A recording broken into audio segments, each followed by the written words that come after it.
Tá quase na hora, gente. Eu que entrei cedo mesmo. Bom, então, como eu falei, né, a gente vai estar aqui conversando com um psicólogo convidado hoje, o psicólogo Bruno Barcelos. Indico, inclusive, que vocês possam estar seguindo também a página dele e o canal no YouTube, que se chama Motiva Psi. Ele sempre aborda vários assuntos e hoje vai estar aqui conversando com a gente. Já entrou, inclusive, já vou até chamar.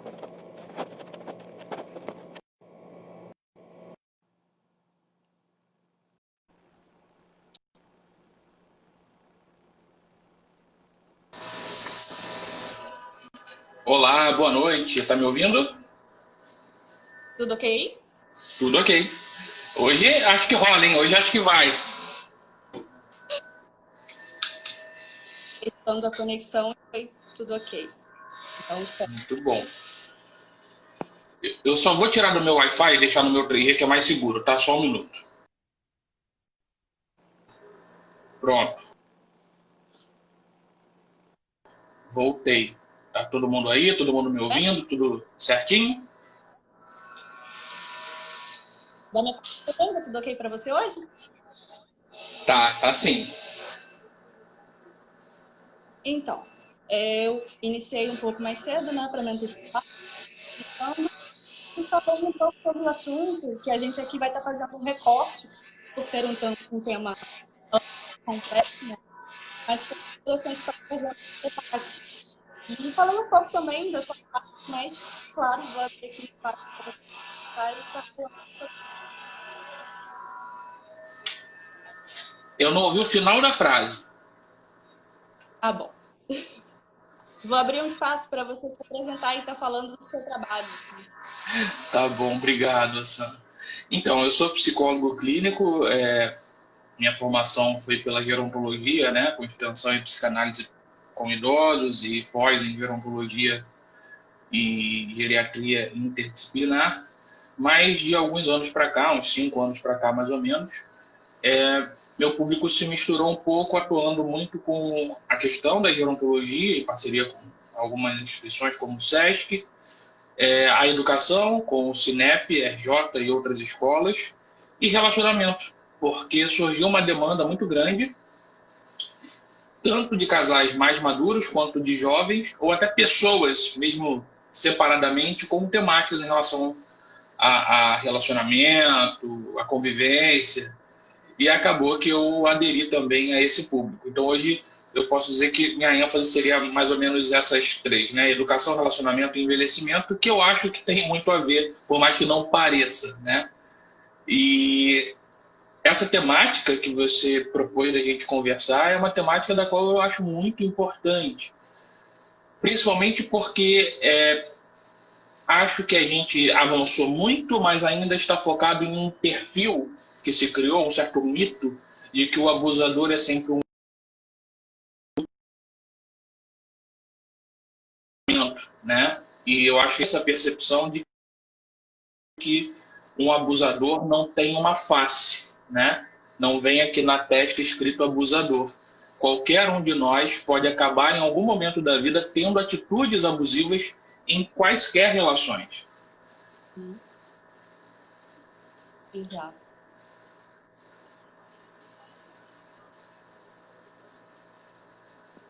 E travou, eu acho. Gente, tá Eu ok estou para te você? ouvindo. Beleza. Você também congelou. Não sei se é a minha conexão, mas se o pessoal tá, Não, estou aqui. se o pessoal tá ouvindo, tá ok. É justamente isso, né? Como você colocou, os temas se entrelaçam, porque são questões humanas.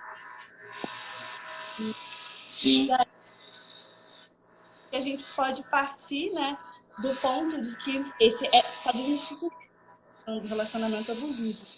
E pela mídia é sempre colocada como relacionamento mulher, né? Para que exista um abuso, basta que exista um relacionamento.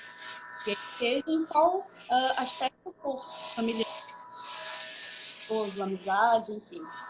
E aí a gente pode estar conversando aqui.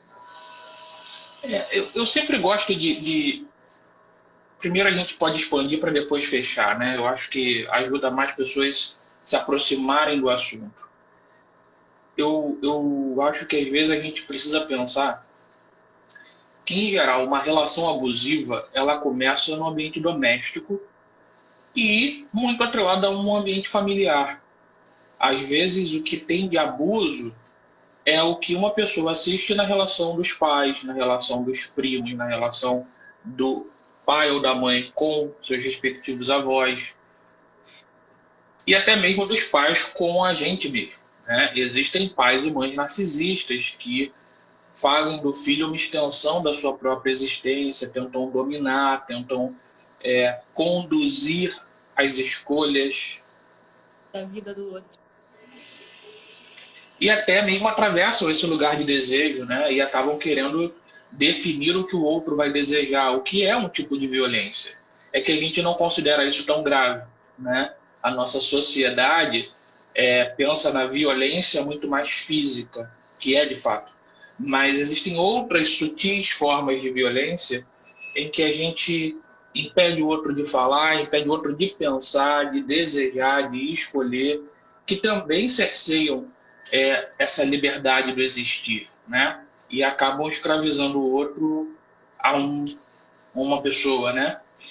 E isso é muito frequente e a gente precisa vigiar com atenção essas relações, porque, veja bem, há uma preocupação da gente não sofrer abusos, mas eu acho que é importante a gente também se preocupar em não ser abusivo, Sim. né? Não achar que a gente pode, nessa história, ser só a vítima, a gente também pode ser o algoz. E para isso a gente tem que vigiar e ter um cuidado com o que a gente normaliza, né? Como vigiar o celular do outro, ter acesso a todos os dados, ver aonde está a pessoa por algum tipo de aplicativo e saber onde ela está, com quem foi, para onde veio e para onde vai, determinar o que é bom para o outro.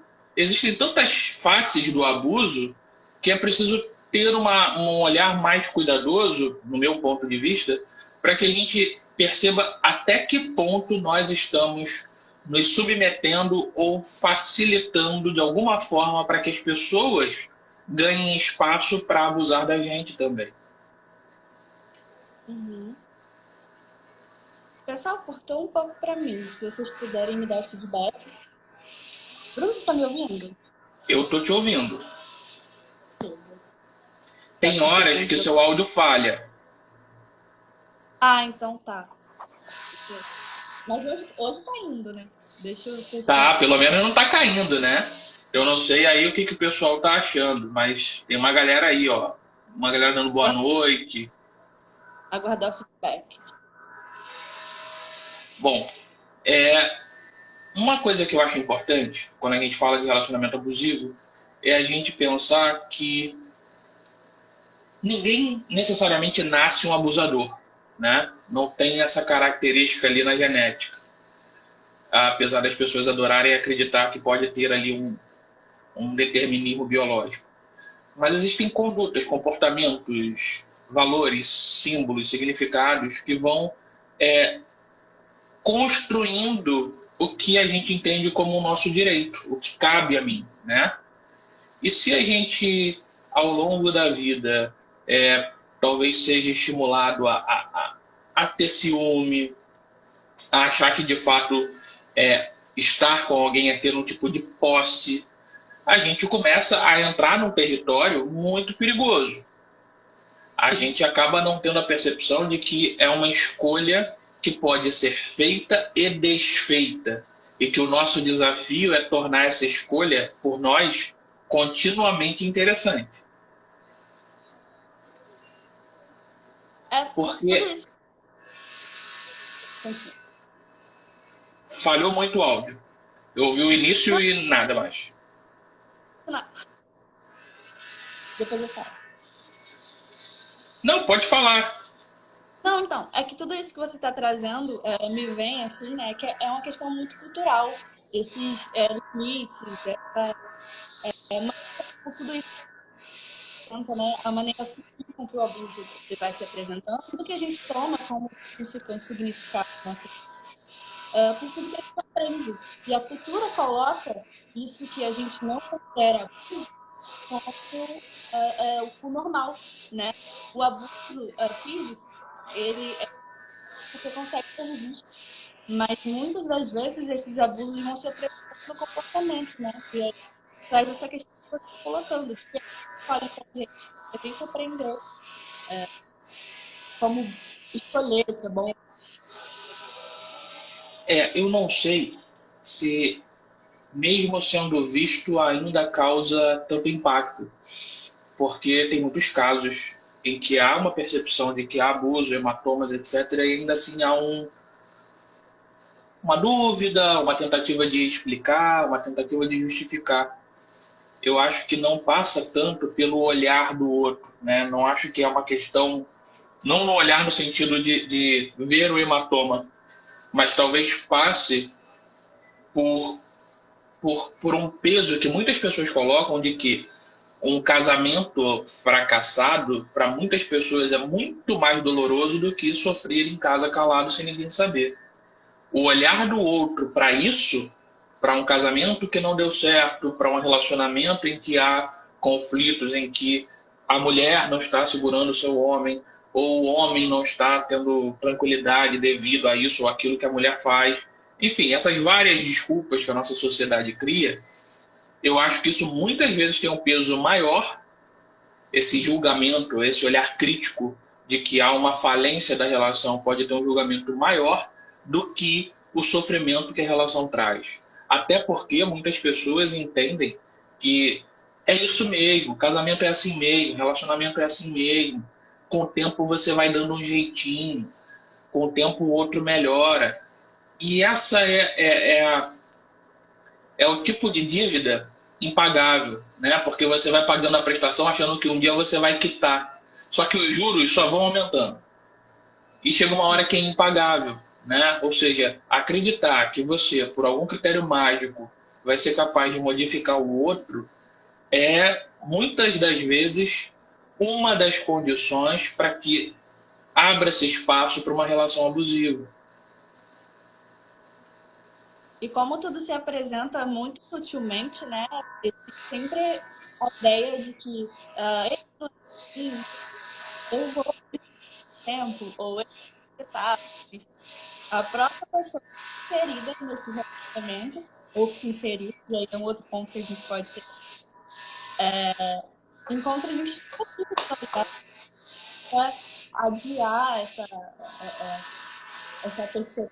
E quando eu coloco adiar, não é adiar propositalmente. Dada no de colocar muita coisa. Claro que tudo isso gera muito sofrimento e faz com que a pessoa... Mas o que eu coloco, quando a pessoa para que o outro vá dar com o tempo outra coisa, né? Ele é culturalmente colocado como uma demonstração de... E existe um certo perigo, porque o abuso ele se atravessa também pelo ciúme, né? Nisso de ser o outro, o comportamento, o que o outro pode ou não estar fazendo sozinho, por exemplo, ou pode fazer com o parceiro. Eu acho que essa expectativa de mudar o outro ou de que o outro mude, ela é comum, porque é muito difícil você investir afetivamente numa relação e simplesmente aceitar que não tem jeito, né? Que você não pode fazer nada. Aceitar essa sua ou nossa impotência é muito doloroso. E as pessoas tentam de todas as formas, de formas esotéricas, religiosas, psicológicas ou não psicológicas, mas ditas terapêuticas, porque elas precisam achar algo que traga uma certa esperança, né? E isso, por um lado, é compreensível, mas por outro, às vezes, não é muito saudável, né? Porque as pessoas vão se enfiando em crendices ou cursos e técnicas das mais variadas que muitas vezes reforçam uma posição submissa, né? Reafirmam que, olha, você está sendo muito exigente, tem que ser mais calmo ou mais calma, porque o outro não está sabendo lidar com você, que é assim. E isso é muito perigoso, né? Porque às vezes você acaba fomentando uma situação que já é ali abusiva, ou pelo menos já tem a semente do abuso. Então, eu sempre tenho muito cuidado com isso, porque eu acho que fazer um tratamento, seja lá qual for, eu vou fazer um tratamento para que o outro mude, acho que não parece um bom negócio, né? Quem precisa mudar, essa pessoa precisa identificar o que tem que ser modificado. Ela precisa pelo menos reconhecer que tem algo que não está indo bem. Se ela não é capaz de reconhecer, se ela não investe na mudança, é quase impossível achar que algo externamente vai mudar. Agora, o que eu costumo dizer para todos os meus pacientes é que a gente não pode mudar ninguém. Mas quando a gente muda a nossa conduta, quando a gente muda a nossa posição na relação, o outro também vai ter que lidar com essa nossa mudança. Isso não é mudar o outro, mas é influenciar na dinâmica que a gente tem com o outro, seja do que a gente aceita ou do que a gente não aceita. E aí o outro passa a ter escolhas também, né? Sobre o ciúme, é muito comum as pessoas associarem ciúme à valorização. Se a pessoa que eu estou tem ciúme de mim, é sinal de que ela gosta, né? Sinal de que ela me ama. Até parcialmente a gente consegue entender, né? Freud dizia que tem 3 tipos de ciúme. Esse ciúme que ele chamava de normal, que é você querer cuidar do outro para não perder, ou seja, eu vou me esforçar para manter a coisa fluindo bem, porque a concorrência é grande. O ciúme é já mais patológico, que às vezes até tem a ver com fantasias eróticas, com você se identificar com o que o outro poderia estar fazendo. Alguns casos ele até atribui à homossexualidade recalcada. E o ciúme persecutório, né? Que aí realmente é aquele que a pessoa entra no caso mais perto da paranoia, de vigilância, de tentar domar o outro e dominar o outro para si. Tem até um termo que um paciente um dia chegou para mim e falou: "Você conhece isso?" Eu falei: "Não." Fui procurar. Síndrome de Otelo. Otelo é uma literatura em que ele era um rei de algum reino e um dos seus funcionários, seus criados, começou a se apaixonar pela mulher de Otelo. E ele começou a criar uma intriga e começou a alimentar com paranoias o rei Otelo. E começou a dizer que a esposa estava saindo com o seu braço direito, com o comandante, digamos assim, do reino, que era um fiel escudeiro de Otelo. E nisso, pequenos acontecimentos do tipo ver eles dois conversando, ver ele mandando uma carta para ela, fazendo papéis que eram normais para aquele contexto, mas que com essa ideia, com esse significado, aquela imagem começou a mudar de sentido. Então Otelo, possuído por um ciúme doentio, acredita nessas palavras desse cara aí que queria pegar a mulher dele e mata os dois. Mata o seu braço direito e mata a esposa. Sendo que nunca houve traição, né? Mas aí esse ciúme é tão doentio, tão persecutório, que ele leva a cabo, né? Tô concordando com a Jéssica, mas continua. É bem isso, né? Tipo Bentinho com Capitu. É uma obra que fala bastante desse ciúme persecutório e dessa insegurança do homem, né? No fundo, não é só uma insegurança do homem, é que na boa parte da literatura a gente vê os homens agindo assim com a violência física. Mas existem várias formas da gente pensar que qualquer posição mais ciumenta nesse nível fala de uma insegurança. E de uma insegurança em que você não suporta ser desescolhido, né? Ser colocado ao lado, à margem de uma outra opção. E aí vem um impulso em que você, para não perder, você elimina os concorrentes, né? E aí, quando eu tenho algum paciente assim, eu geralmente falo sobre isso e pergunto assim: mas você acha que se não tivesse mais nenhum outro homem na Terra, ela ainda te escolheria? Pelas suas qualidades, pelas suas características? E geralmente, quando a pessoa é muito ciumenta, ainda fica uma dúvida. Então, o que é importante é perceber que não é uma questão de concorrência, não é uma questão de eliminar os outros possíveis. São mais de 7 bilhões de pessoas no mundo. Vai ficar difícil eliminar a concorrência. A questão é se tornar interessante, cativante, para que a relação perdure, enquanto tiver que perdurar, porque também a gente não tem como prender o amor do outro, né? As pessoas amam enquanto podem e querem. Importante lembrar que relacionamento é uma escolha, né? Pois é, pelo menos deveria ser, né? Oi? Eu acho que muita gente gostaria de voltar à época dos casamentos arranjados. Eu acho que teria gente que iria curtir, desde que fosse arranjado por eles mesmos. Mas tem muito isso, né? Essa coisa de dominação, de você se sentir seguro. E esse que é o problema, porque as pessoas querem uma garantia que não existe, né? Um tipo de certeza do amor do outro, da exclusividade, de nenhum risco de que algum dia possa ser trocado, que no fundo só soma sofrimento para a relação. Eu acho que a gente tem uma cultura, assim, né, muito atravessada pelo machismo e isso inclui a ideia de amor, né? Como ela foi construída com as histórias, por exemplo, da Disney.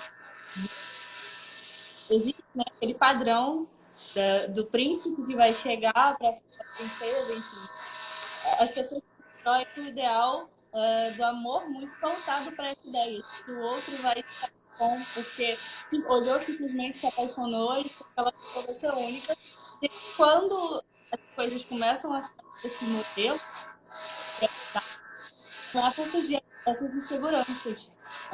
Estou fugindo um pouco do assunto, mas para pontuar um pouco como a ideia de vinculada a essa romantização do pra sempre. Então, uma vez eu estava conversando, inclusive, com a prima da Jéssica, que é formada em literatura, e eu usei essa expressão, não, porque romantizam muito. Ela me fez uma ressalva que eu achei muito pertinente.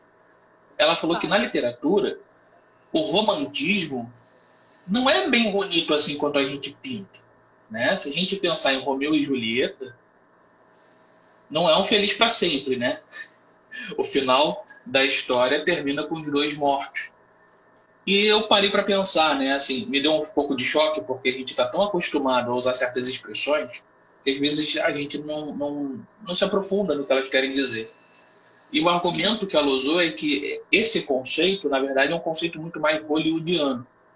Boa parte dos contos de fadas não eram com finais felizes, né? Chapeuzinho Vermelho não é bem salva. Ela se ferra mesmo. Foi comida e acabou, né? Tantas outras histórias que a gente conhece aí têm finais muito trágicos.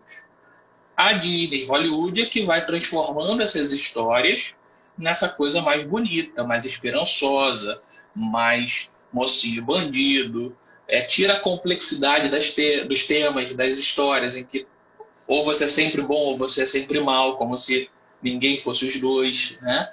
Então há um conceito muito mais hollywoodiano de implementar essa cultura do estilo americano de viver, como se lá você fosse ter tudo de bom, né? Como até hoje, as pessoas ainda acreditam nisso. E eu acho que essa é uma questão. A gente é muito mais influenciado por um relacionamento hollywoodiano do que por de fato, um relacionamento romântico, pelo menos literal, né? Da literatura. E eu acho que essa é uma questão importante. A gente cresce... Pode falar. Uma ótima reflexão, estou concordando com a... A Ariane. Que são Ariela e Ariane. A Ariane que falou isso. Depois eu tenho que dar os créditos. E me fez pensar muito profundamente sobre isso. O quanto a gente acaba crescendo com séries, filmes. Se você abrir agora o catálogo da Netflix e ver comédias românticas, é sempre uma história muito repetitiva, de um cara muito bonito, uma mulher mais ou menos, e no final eles se apaixonam. É sempre uma posição muito frágil feminina, né? E o homem sempre um galã, um cara incrível, etc. E isso reforça certos estereótipos. Isso sempre acaba reafirmando que a mulher precisa encontrar um cara, que esse cara tem que ser um cara incrível, de preferência com dinheiro, né? o 50 Tons de Cinza é o ápice da bizarrice, né? Eu sei que faz muito sucesso e eu entendo a parte do fetiche, mas é muito curioso como se coloca esse estereótipo ao nível máximo do cara bilionário, bonito, cheio dos fetiches e que faz um contrato com essa mulher que se apaixona no final. No fundo, o romantismo é uma síndrome de Estocolmo, né? Você se apaixona pela pessoa que te sequestrou. Tem até um filme recente que fala exatamente isso, né? Que eu não lembro o nome agora, mas está na Netflix também. Mas eu sei que já ouvi isso. Eu acho que é 365 dias, eu acho que o nome é mais ou menos isso. Não, porque esse eu não vi, mas eu já escutei isso em algum filme. Bom, Já escutei. essa ideia ela é muito favorecedora de situações abusivas. Esse também, então. As meninas colocando aí. Acertei, né? Obrigado, gente.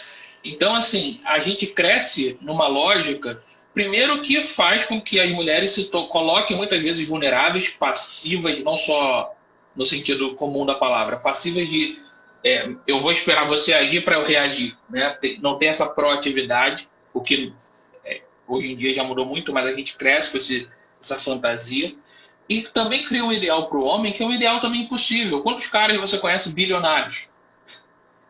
Quantos caras tem que tem dinheiro pra caramba, mas que buscam isso, né? Que faz parte dessa mitologia urbana de você ter um tênis da marca, um relógio da marca, um carro do ano, e aí você vai pegar um monte de mulher. O quanto tem de abuso nisso, né? Um abuso que se reflete na relação a dois, mas o abuso da própria cultura com os sujeitos. Quanta coisa a gente introjeta como verdade, como algo bom, como referência, e que no fundo só nos envenena. E que muitas vezes a gente não tem a chance de parar para refletir, para avaliar. Peraí, eu realmente quero seguir por esse caminho? É essa a minha praia? É esse o meu horizonte? Né? Quantos... eu ouço isso de vários pacientes e conhecidos, né? Ah, isso não é coisa de homem. E o que é coisa de homem, né? Então, quando a Simone de Beauvoir fala que não se nasce mulher, torna-se, falta alguém dizer que também não se nasce homem, torna-se. Esse é um processo contínuo que tem muito a ver com a nossa cultura. Porque o que é ser homem hoje é muito diferente do que é ser homem no século XV. Né? Imagina eu aqui agora com a peruca, todo maquiado, eu seria um drag queen, não seria visto como um homem hétero. A caricatura ficaria vinculada a um outro tipo de conceito da nossa época. Então é importante a gente perceber o quanto essas coisas formam e deformam conceitos. E acabam estimulando posições invasivas, abusivas, de tentar definir o que eu sou pelo que o outro é, pelo que o outro tem que ser. Né? Para eu ser o homem da relação, eu tenho que ter uma mulher calada do meu lado submissa. Então eu só posso ser homem se ela for submissa. Se ela não for submissa, então, opa, peraí. Então a gente tem uma sociedade que tem uma fragilidade muito grande, uma fragilidade sexual muito grande, em que as pessoas ficam se medindo por conceitos. E quando alguém consegue abrir mão disso, geralmente ela é tratada com certo desdém, com certo humor pejorativo, né? É muito complexo essas relações humanas. Por isso a gente ainda tem um terreno muito favorável ao abuso.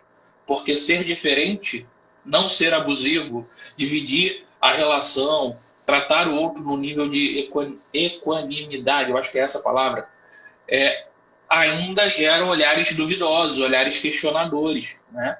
Por isso a gente tem muitas camadas que precisam ser modificadas socialmente, mas começando internamente, para que a gente possa nem ficar no papel de alguém que aceita ou favorece atitudes abusivas e também vigiar para que a gente não se coloque nesse papel de abusador, não aproveite brechas ou pequenas situações para a gente crescer em cima do outro, que muitas vezes é tentador também.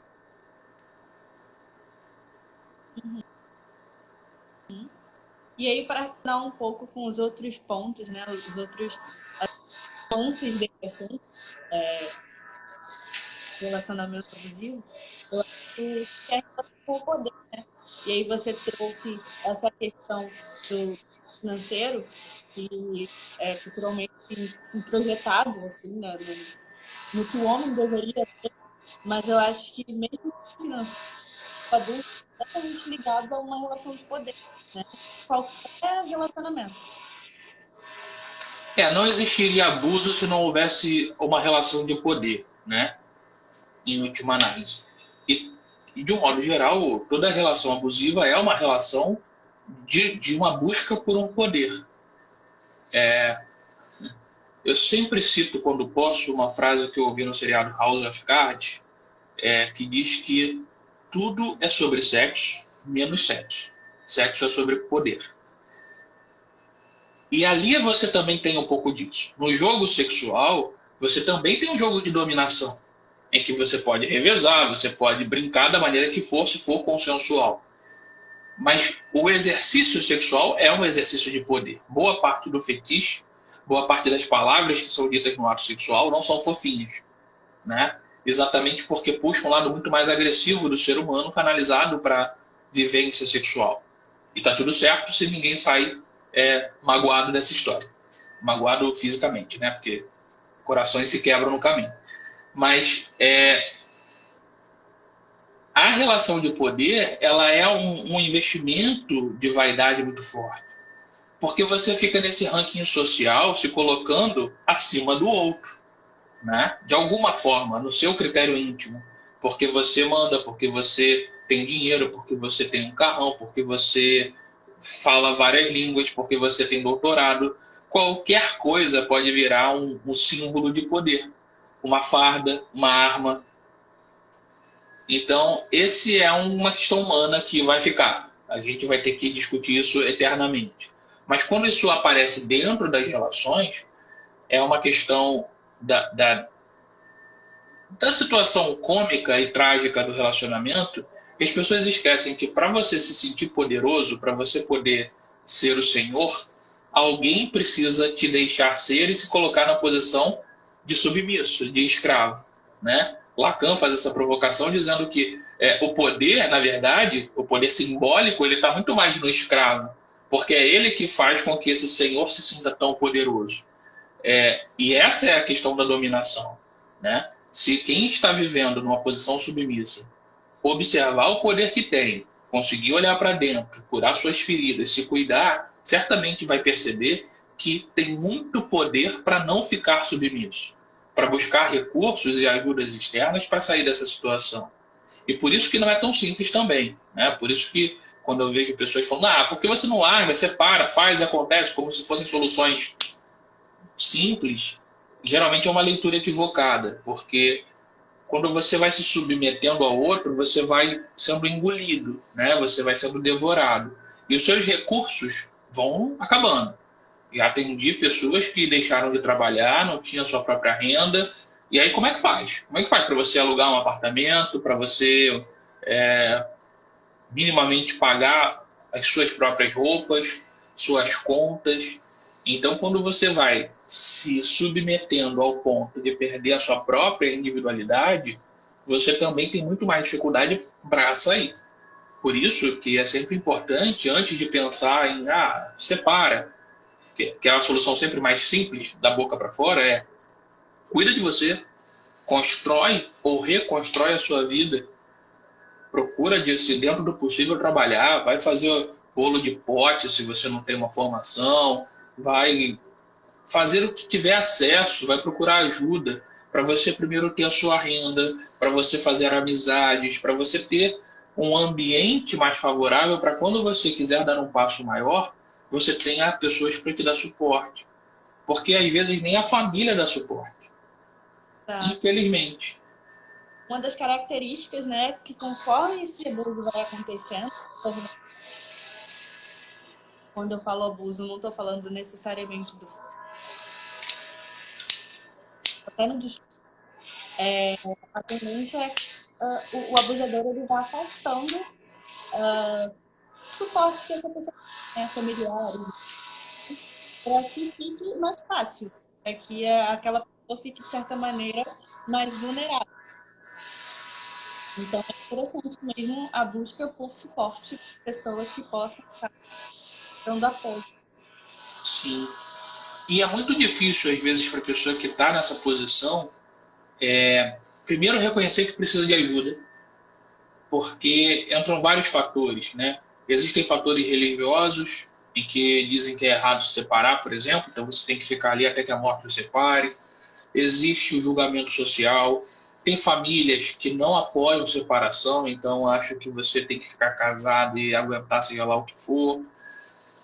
Tem, às vezes, hoje a maioria das mulheres já trabalha, já possui sua renda, mas se a gente voltar um pouquinho no tempo, muitas mulheres não trabalharam, se dedicaram apenas à vida doméstica. Então, também não desenvolveram esse aparato social em que você tem as suas amigas, você tem seu trabalho, você tem sua aposentadoria. E isso faz muita diferença, porque a gente também tem que pensar que existe relação abusiva na fase idosa, né? Não é só na juventude. Então, tantas camadas que a gente precisa ter um cuidado muito grande para pensar nesse assunto, porque não tem solução simples, né? Escolher entre o bom e o ruim é sempre fácil, mas escolher entre o ruim e o ruim é muito difícil. Então a gente precisa também...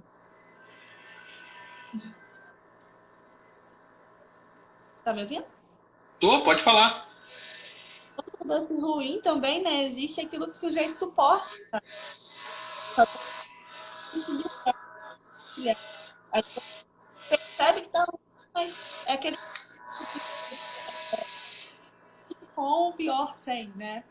Que é extremamente dá abuso, mas que, falando de maneira mais profunda, é mais difícil para o sujeito estar se desvencilhando disso. E tem realmente essa ideia, muitas vezes, de que, bom, eu não vou achar ninguém melhor, então eu fico que tá. O que também fala muito dessa dificuldade que as pessoas têm de ficarem sozinhas, né? É como se... eu prefiro sofrer com alguém do que ser feliz sozinho. É uma frase meio maluca, mas é o que as pessoas fazem na prática, né? Porque elas se contentam ou tentam justificar de alguma forma aquela dinâmica. Então tem muitas camadas envolvidas que obviamente a gente não vai conseguir dar conta de todas as realidades, né? Aqui falando, porque cada realidade é única, as pessoas são singulares. Mas quando a gente para escutar, a gente vai vendo que esse é um processo que foi construído ao longo de uma vida, nem sempre é do dia para a noite, né? Quantas pessoas receberam uma educação para serem permissivas, pelo menos. Não vou dizer para serem abusadas, mas para serem permissivas, para deixarem o outro passar um pouco mais do limite, né? Tem dificuldade de dizer não, dificuldade de falar não gosto, não quero. Entrando aí no contexto familiar, pais abusivos. A gente tem casos frequentes sobre isso, né? Principalmente quando a gente fala de família, né? Abusos dos mais variados tipos geralmente são pessoas próximas.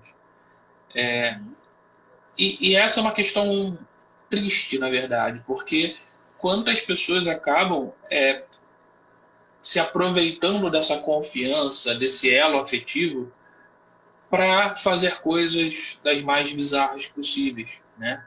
Que é de uma crueldade enorme e que dá um curto-circuito na cabeça dos filhos, das filhas. Não tem ali como processar aquilo que está acontecendo. Por isso é muito importante ter esse cuidado, esse distanciamento, para a gente não sair por aí machismo, mais tendência a um tipo de abuso, né? O machismo nesse sentido não só da figura homem, mas o machismo que se expande para a ideia de uma postura, porque mesmo no casal gay ou no casal lésbico pode ter machismo, por mais que as pessoas não consigam processar isso, né? Porque esse machismo é uma reprodução. Existem mulheres machistas. Machismo não necessariamente uma questão de gênero.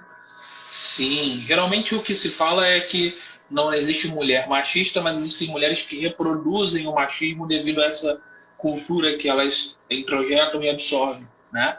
E que sempre acaba tendo essa ideia do que é ser uma mulher por um olhar machista, né? Senta direito, não fala alto, não bebe cerveja, não faz isso, não faz aquilo. Esse é um olhar machista que qualquer um pode reproduzir. A avó, a mãe, a irmã, a amiga, ela mesma.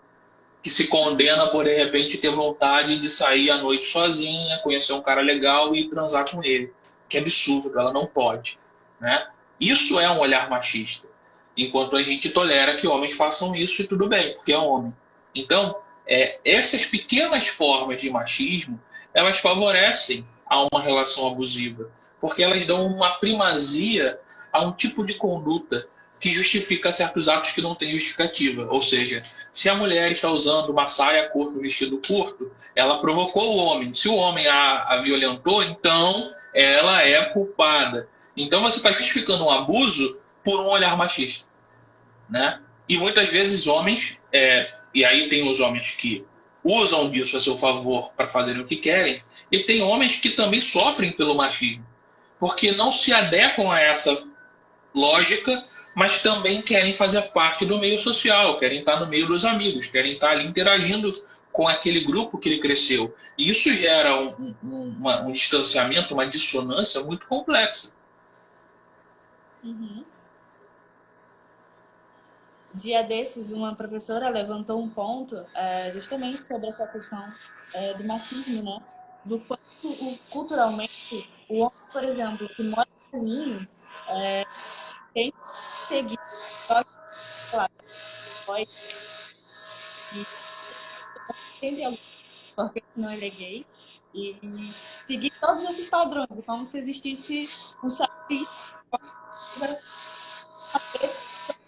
hétero, sabe? Então, assim, toda essa questão que você vem trazendo de que o homem também sofre com machismo, eu compreendo por esse ponto, né?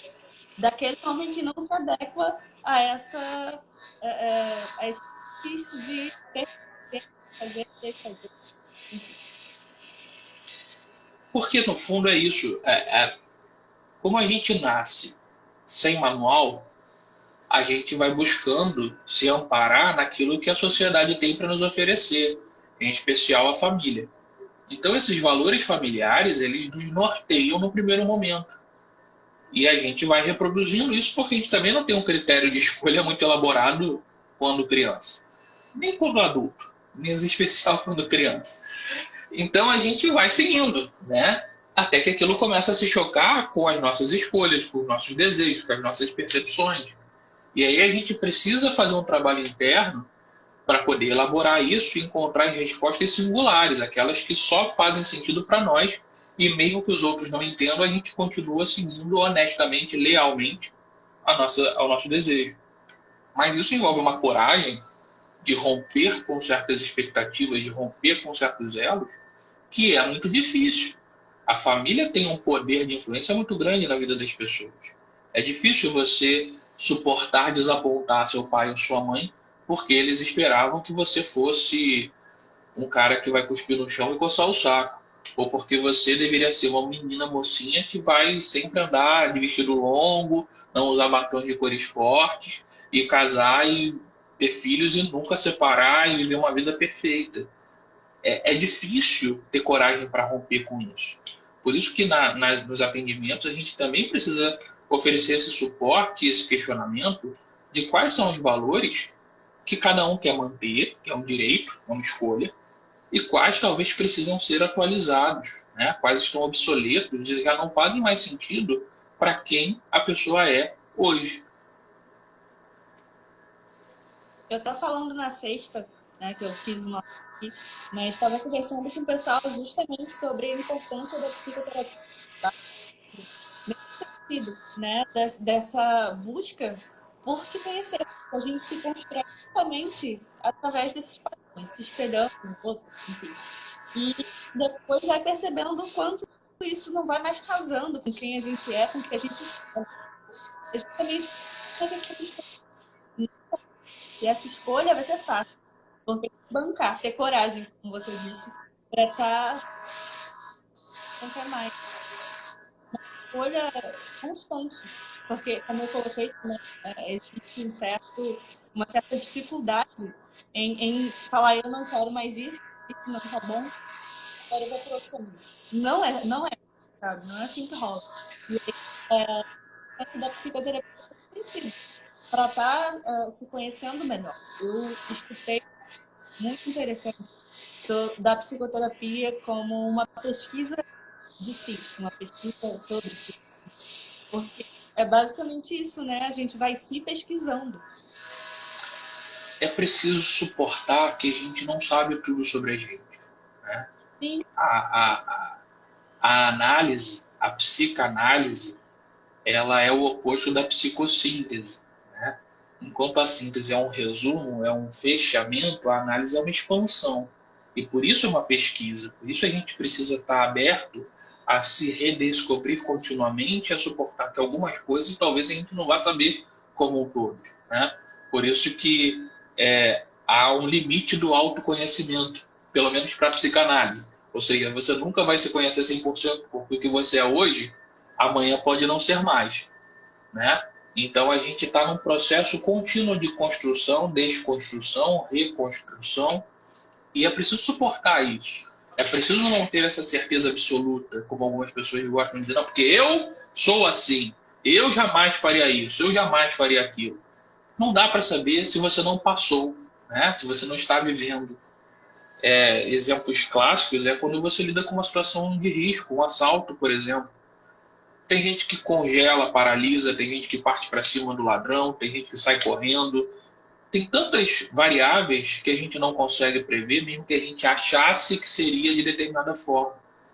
Então, compreender que eu tenho uma ideia sobre mim, mas essa ideia não é 100% acertada, ou seja, eu não posso me garantir nela, é importante para a gente começar a se questionar, para a gente começar a olhar para os nossos baús e avaliar o que tem ali dentro. O que será que eu só guardei, mas eu não cuidei antes de guardar, né? Quanta louça suja que eu guardei achando que tinha lavado. Então, às vezes, a gente precisa mexer nesse baú, mesmo que às vezes seja um pouco desconfortável, para organizar, para não ficar entulhado de coisas que não fazem mais sentido e só ocupam espaço, só trazem bicho, sujeira, mal-estar, né? Porque é isso, essa ideia é o que muitas pessoas têm de eu vou colocar uma pedra nisso e o assunto está superado. Colocar uma pedra não é tratar, não é elaborar, não é desenvolver algo a partir daquilo, é simplesmente não falar. É como a criança que tapa os ouvidos e faz lá, para não ter que lidar com aquele assunto, né? Uhum. Nem dá para ignorar, porque volta, sempre volta. E a vida ela não oferece garantia de nada, muito menos de que a gente vai se conhecer e ponto. E por isso que quem passa por situações assim de relacionamentos abusivos, seja agindo como abusador, manipulador, narcisista, ou como aquela pessoa que se submete, que se sente vítima, que as pessoas não valorizam, que não é reconhecida, precisam ter se dar a oportunidade de buscar a terapia, a análise, para olhar o que está se repetindo, né? Eu sempre brinco que depois de 3 vezes não é mais coincidência, né? É tolerável que você, poxa, uma vez, ok, aconteceu 2 vezes, na terceira já não é mais coincidência. A gente precisa olhar para isso pensando que de alguma forma a gente está ou favorecendo ou conduzindo as relações para determinadas dinâmicas, seja na maneira como eu escuto, na maneira como eu reajo, na maneira como eu me comporto, ou no perfil de pessoas que eu escolho para estar perto de mim. E aí, se eu não olho para isso, se eu não cuido dessa minha maneira de ser e de estar no mundo, eu provavelmente vou trocar de ator, mas mantenho o personagem, né? É como um grande teatro em que eu troco os atores. E esse adoeceu, sai um, entra outro. Mas aí a gente continua com a mesma peça em cena. Uhum. Temos... Pessoas foram falando enquanto a gente falava, mas o olhar já tem que ser analítico. O primeiro... Olha, eu não sei. Porque aí, desculpa, mas ser psicólogo é muito chato. O que é ser analítico, né? Porque tem pessoas que vão se achar super analíticas e elas só são cri-cris, só julgam, só tem preconceitos. Não estou dizendo que é o seu caso, tá? Só estou colocando para a gente problematizar. Então, assim, depende muito do que cada um chama de ser analítico. Agora, eu acho que a gente pode tentar ter curiosidade de conhecer o outro, né? Ouvir com interesse de escutar e não apenas ouvir para rebater. Fulano fala, eu gosto de praia. Ah, eu prefiro serra. Você não ouviu nada, você só rebateu. Ou você fala, eu também. Também não ouviu. Você tem que ter interesse. Né?